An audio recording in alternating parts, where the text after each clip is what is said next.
করেছি। আর রাসূলুল্লাহ সাল্লাল্লাহু আলাইহি ওয়াসাল্লামের অসংখ্য হাদিস থেকে যে হাদিসটা তেলাওয়াত করেছি, এই দুইটার সমন্বয় অল্প কিছু কথা বলার জন্য চেষ্টা করব। মা তাওফীক ইল্লা বিল্লাহ। এই কোরআনের আয়াত আর হাদিসের মর্ম বা সারসংক্ষেপ কথা আমাদের কাছে যেটা আসে, যে আল্লাহ তাআলা বান্দাদের উপরে যে মুসিবত, যে বালা মুসিবত আল্লাহ তাআলা দেন, এর বিশেষ কারণ আছে। আমাদের উপরে মুসিবত আসার বিশেষ কারণ আছে। আমাদের উপরে মুসিবত, বালা মুসিবত, বিপদ আপদ আসার কারণ হলো তিনটি। এক নাম্বার হলো গুনাহ। বান্দা যতক্ষণ পর্যন্ত গুনার ভিতরে লিপ্ত থাকবে, বান্দার উপর মুসিবত আসবে। বান্দার উপরে বিপদ আপদ বালা মুসিবত আসার এক নাম্বার কারণ হলো গুনাহ। হযরত আব্দুল্লাহ ইবনে আব্বাস রাদিয়াল্লাহু তাআলা আনহু কে জিজ্ঞাসা করলেন, রাজুলুন কলিলুল আমালি ওয়া কলিলুজ যুনুবি আও রাজুলুন কাসীরুল আমালি ওয়া কাসীরুজ যুনুব। আব্দুল্লাহ ইবনে আব্বাস রাদিয়াল্লাহু তাআলা আনহু কে জিজ্ঞাসা করলেন, একজন বান্দা সামান্য পরিমাণ আমল করে কিন্তু সে গুনাহের কাছ থেকে বিরত থাকে, আর একজন বান্দা সে অধিক পরিমাণ আমল করে, পাশাপাশি কাসীরুজ যুনুব, আবার সে পাশাপাশি গুনাহের কাজে লিপ্ত হয়। আব্দুল্লাহ ইবনে আব্বাস রাদিয়াল্লাহু তাআলা আনহু কে বললেন, এই দুই ব্যক্তির ভিতর থেকে কোন ব্যক্তি আপনার দৃষ্টিতে উত্তম? আব্দুল্লাহ ইবনে আব্বাস রাদিয়াল্লাহু তাআলা আনহু প্রশ্নের জবাব দিয়া বলেন, কলিলুল আমালি কলিলুজ যুনুব।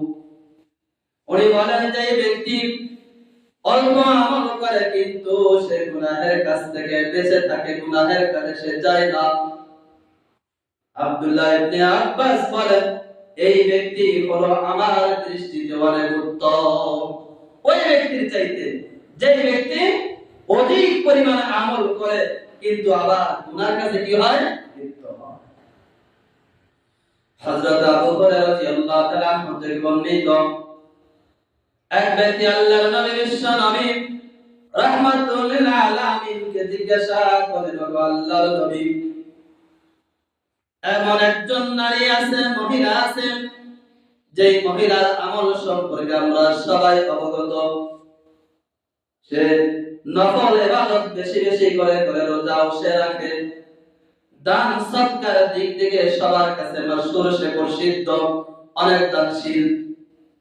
কিন্তু এই নারীর কাছ থেকে, নারীর জবান থেকে তার প্রতিবেশী সহ অন্যান্য মুসলমানরা তার কাছ থেকে কষ্ট পায়। ও আল্লাহর রাসূল, এই নারীর ব্যাপারে আপনার হুকুম কি? আল্লাহর রাসূল বলেন, ক্বালা হিয়া ফিন্নার। আল্লাহর রাসূল বলেন, এই মহিলা জাহান্নামে যাবে, সে জাহান্নামে যাবে, তার দ্বারা অপর মুসলমান কষ্ট পায়। ওই ব্যক্তি পুনরায় রাসূলের কাছে এর বিপরীত জিজ্ঞাসা করলেন, ও আল্লাহর রাসূল, এমন একজন নারী আছে, সে নফল ইবাদত তেমন করে না, রোজাও তেমন রাখে না, দান সদকা করার দিক দিয়ে একেবারে দুর্বল, সামান্য পরিমাণ সে করে, কিন্তু তার জবান থেকে, তার প্রতিবেশী থেকে শুরু করে বাকি সমস্ত মুসলমানরা তার কাছ থেকে কষ্ট পায় না। রাসূল বলেন, ইয়া ফিল জান্নাহ। আল্লাহ রাসূল বলেন, এই নারী জান্নাতে যাবে, এই নারী হলো জান্নাতি নারী। তাহলে মুসলমানকে কষ্ট দেওয়া অনেক বড় গুনাহ। এইজন্য রাসূল বলেছেন, যে ব্যক্তির জবান থেকে অপর মুসলমান নিরাপদে না থাকবে, যে ব্যক্তির হাত থেকে অপর মুসলমান নিরাপদে না থাকবে, ওই মুসলমান ততক্ষণ পর্যন্ত খাঁটি মুসলমান হতে পারবে না। খাঁটি মুসলমান হওয়ার জন্য, হাকিকি মুসলমান হওয়ার জন্য এক নম্বর শর্ত থাকতে হবে, আমার আপনার কাছ থেকে যেন আমার কোন মুসলমান ভাই যেন কষ্ট না পায়, এটা আমার আপনার চেষ্টা থাকতে হবে।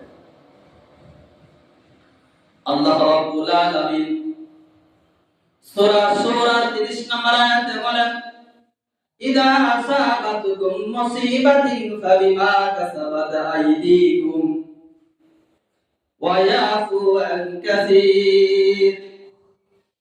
আল্লাহ তাআলা বলেন, ইদা আসাবাতুকুম মিন মুসিবাতিন ফাবিমা কাসাবাত আইদিকুম।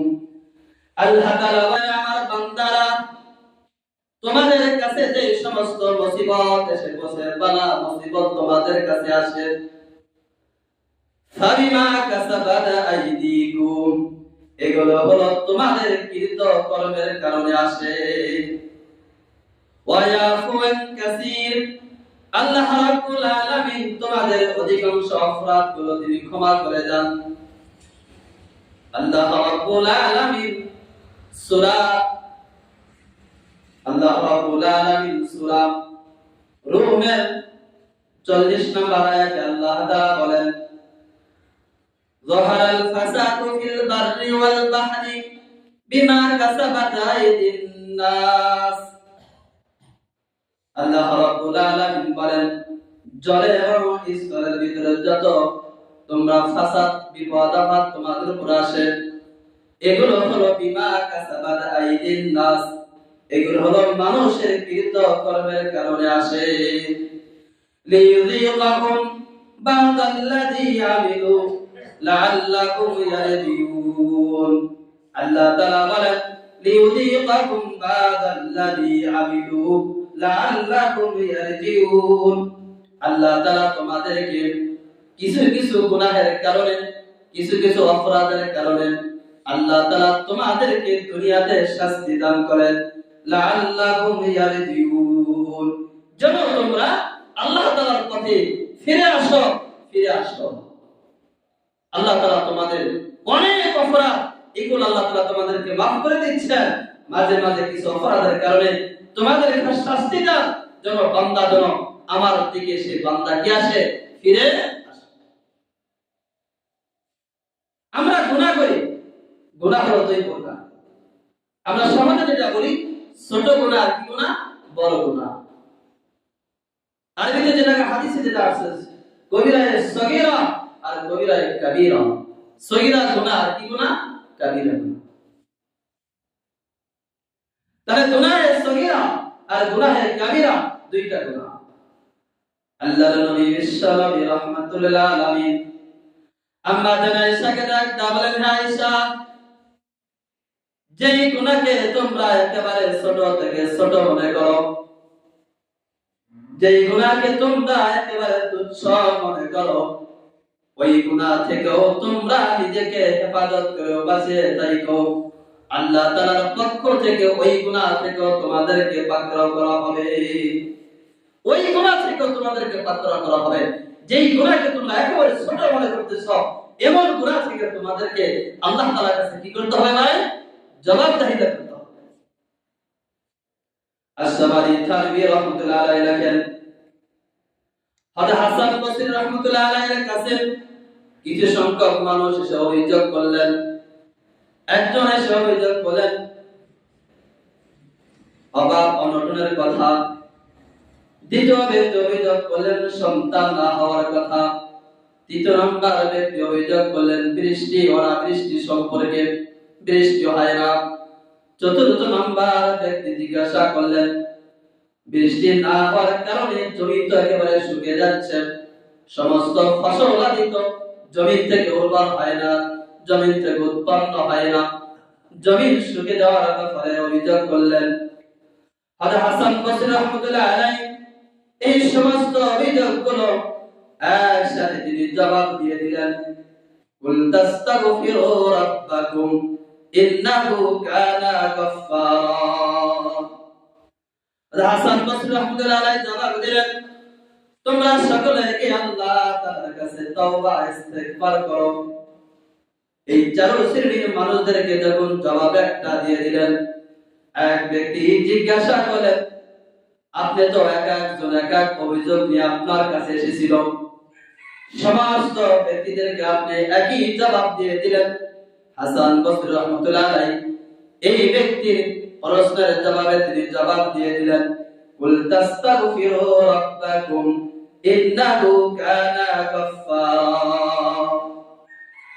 আল্লাহ রাব্বুল আলামিন বলেছেন, তোমরা আল্লাহ তাআলার কাছে তওবা ইস্তিগফার করো, আল্লাহ তাআলা অতি ক্ষমাশীল। ইরসিলুস সামা আলাইকুম মিদরারা। আল্লাহ তাআলা তোমাদের এই কৃতকর্মগুলো ক্ষমা করে দিয়েন। আল্লাহ তাআলা তোমাদেরকে মুষলধারে বৃষ্টি বর্ষণ করাবেন। ওয়া ইউদিদুকুম ওয়া আমওয়ালিকুম বানিনা। আল্লাহ তাআলা তোমাদের মাল সম্পদের ভিতরে বরকত দান করবেন, বাড়িয়ে দিবেন। ওয়া ইয়াজআল লাকুম জান্নাতিন ওয়া ইয়াজআল লাকুম আনহারা। আল্লাহ তাআলা তোমাদের বাগ বাগিচাগুলো, ফসল আদিগুলো, সমস্ত জিনিসগুলো আল্লাহ তাআলা তোমাদের জমিনের ভিতরে স্থাপন করে দিবেন। ওয়া ইয়াজআল লাকুম আনহারা। আর আল্লাহ তাআলা তোমাদের খাল, বিল, নদী, নালাগুলো, এগুলো পানির দ্বারা আল্লাহ তাআলা প্রবাহিত করে দিবে। এই জন্য হাসান বসরি রাহমাতুল্লাহ আলাইহি এই চার ব্যক্তির জবাব একটা দিয়ে দিয়েছেন সূরা জিনের 11, 12, 13 নম্বর আয়াতের দ্বারা। আল্লাহ তাআলা যে কি বলেছেন তাদেরকে, তোমাদের গুনাহের কারণে সমস্ত আযাব আসছে, এই গুনাহ থেকে উদ্ধারের পথ কোথায়? আল্লাহ রাব্বুল আলামিন শয়তান ইবলিস সম্পর্কে বলেন, وَإِذْ قُلْنَا لِلْمَلَائِكَةِ اسْجُدُوا لِآدَمَ فَسَجَدُوا إِلَّا إِبْلِيسَ أَبَى وَاسْتَكْبَرَ وَكَانَ مِنَ الْكَافِرِينَ। আল্লাহ রাব্বুল আলামিন যখন শয়তানকে আদম আলাইহিস সালাতু ওয়াস সালামকে যখন সিজদা করার জন্য বললেন, وَإِذْ قُلْنَا لِلْمَلَائِكَةِ اسْجُدُوا لِآدَمَ فَسَجَدُوا إِلَّا إِبْلِيسَ। আল্লাহ তাআলা সমস্ত ফেরেশতাদের সকলকে সিজদা করার জন্য বললেন, সবাই সিজদা করেছেন, ইল্লা ইবলিস, তবে ইবলিস শয়তানের সিজদা করে নাই। আবা ওয়াস্তাকবার ওয়া কানা মিনাল কাফিরিন। এই ইবলিসে আল্লাহ তাআলার হুকুমের অবাধ্য করেছেন, আল্লাহ তাআলার হুকুমকে অমান্য করেছেন। এজন্য আল্লাহ তাআলা তাকে কি ঘোষণা করে দিয়েছেন? শয়তান হিসেবে ঘোষণা করে দিয়েছেন। আল্লাহ তাআলা অন্য আয়াতে বলেন, ক্বালা মা মানাআকা আল্লা তাসজুদা ইয আমারতুকা। আল্লাহ তাআলা বলেন, ক্বালা মা মানাআকা আল্লা তাসজুদা ইয আমারতুকা। হে শয়তান, তোমাকে কোন জিনিসে বাধা দিয়েছে সিজদা করা থেকে? ইয আমারতুকা, যখন আমি তোমাকে হুকুম করেছিলাম, তোমাকে আদেশ করেছিলাম আদম আলাইহিস সালামকে সিজদা করার জন্য। ক্বালা আনা খায়রুম মিনহু। তখন সেই শয়তানের জবাব দিয়েছিল যে আনা খায়রুম মিনহু, আমি তো উত্তম তার চাইতে। খালাকতানি মিন নার, আপনি আমাকে সৃষ্টি করেছেন আগুন থেকে। ওয়া খালাকতাহু মিন তিন, আর আপনি তাকে সৃষ্টি করেছেন তা মাটি থেকে। আমি কেন তাকে সিজদা করব? এই অপরাধের কারণে, আল্লাহ তাআলার হুকুম অমান্য করার কারণে আল্লাহ তাআলার কাছে অনেক অপছন্দ হয়েছে। আল্লাহ তাআলা তাকে চিরতরের জন্য একেবারে শয়তান হিসেবে ঘোষণা করে দিলেন। আল্লাহ তাআলা তাকে একেবারে তাকে শয়তান হিসেবে ঘোষণা করে দিলেন। একেবারে শেষ পর্যন্ত সে শয়তান হিসেবে থাকবে। এই যে আমরা গুনাহগুলো করতেছি, গুনাহের কারণে আমাদের উপর কি আসবে? আযাব নাকি রহমত? আযাব আসবে। আল্লাহ তাআলা সেটার নজির দেখা দিয়েছেন, যারা আল্লাহ তাআলার হুকুমকে অমান্য করেছেন, গুনাহের কাজে যারা লিপ্ত ছিলেন, আল্লাহ তাআলা তাদেরকে শাস্তি দিয়ে আপনি তাদেরকে আযাব তাদের উপর নাযিল করেছেন।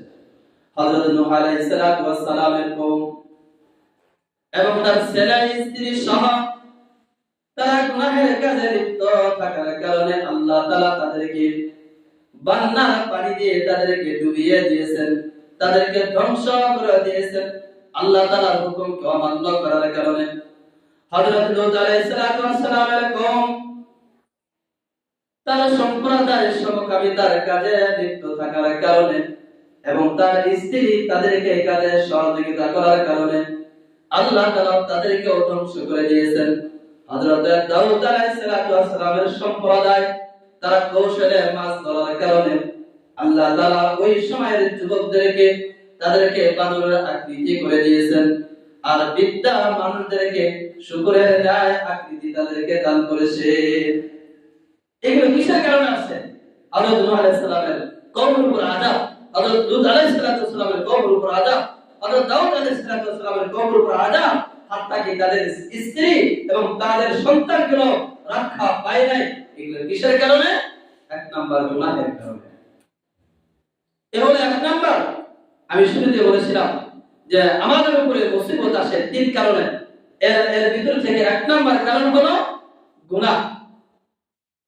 দ্বিতীয় নাম্বার কারণ হলো আল্লাহ তাআলা তার বান্দাদেরকে পরীক্ষা করার মাধ্যমে তাদেরকে প্রমোশন দিতে চান।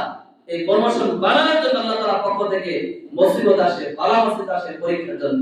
আর তৃতীয় নাম্বার হলো আমরা সৎ কাজে আদেশ এবং অসৎ কাজে নিষেধ না করার কারণে আল্লাহ তাআলার পক্ষ থেকে আযাব আসে, গজব আসে আমাদেরকে সতর্ক করার জন্য। এজন্য আমাদের তিনটা কাজ কি করতে হবে? গুনাহ থেকে বেঁচে থাকতে হবে, আল্লাহ তাআলার পক্ষ থেকে পরীক্ষা আসলে সেখানে সবর করতে হবে। দ্বিতীয় নাম্বার সেই পরীক্ষা থেকে উত্তীর্ণ হওয়ার তিনটি পদ্ধতি। এক নাম্বার হলো সবর, দুই নাম্বার হলো যে আল্লাযী ইযা আসাবাতুকুম মুসিবা ক্বালু ইন্না লিল্লাহি ওয়া ইন্না ইলাইহি রাজিউন। তৃতীয় নাম্বার হলো as-সাদাকাতু লা তারুদ্দু ইলাল বালা, যে বেশি বেশি দান সদকা করা, এর দ্বারা আল্লাহ তাআলা মুসিবতকে কাটিয়ে দেন। যাই হোক, বাকি দুই প্রকার সুযোগ হলে আবার আলোচনা করব। সময় যেহেতু শেষ, আল্লাহ তাআলা আমাদের সকলকে আমল করার তৌফিক দান করেন এবং গুনাহের কাছ থেকে হেফাজত করেন। যারা যারা জুমার 4 রাকাত সুন্নাত পড়েন, ইনশাআল্লাহ সুন্নাত পড়েন।